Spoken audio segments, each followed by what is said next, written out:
I had my own career and was moving upward in the restaurant industry, and my husband, who had a plumbing company, he had a partner, and his partner worked himself into an early grave at age 33 and died as a result of working too hard, stressing out.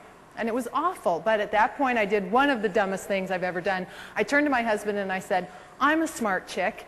I've spent $100,000 of my parents' money getting a degree in business administration. I know how to be a manager. I'm going to count the money, you're going to turn wrenches, and we're going to make a lot of money." And it was awful. It was absolutely awful, and I nearly sunk the family business. And maybe I was doubly cursed because I thought I knew something, that I had formal education with a business degree. So what I did is I read an article in Plumbing and Mechanical magazine. I bet you subscribe. And I met this fellow who was a columnist, and I wrote him a letter, and I wrote, "Dear Frank, please help me." And then I spent 2 pages defending my current position. Why, I couldn't change what I was doing, of course, and I couldn't charge that much, not in my neighborhood, and kind of being defensive about my current posture.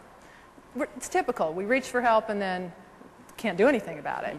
Thin book on accounting, what's your asset from your elbow kind of stuff, and I couldn't find one. So after a long process, Frank taught me this, and you guys should write this down. This is critical. You've got to charge more than it costs.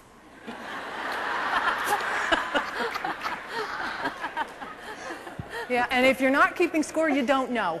And so what happened is I turned my company around, at least from the financial standpoint. My husband and I turned our company around, and money buys options. And we did not work well together. Maybe it's because of all the struggles we went through, as it was awful. So at age 35, I finally have to come to terms with the fact that I can't blame my lack of success on this family business that's holding me down. I needed to grow up, and I came up with this mission, and it's a modest one: worldwide business literacy.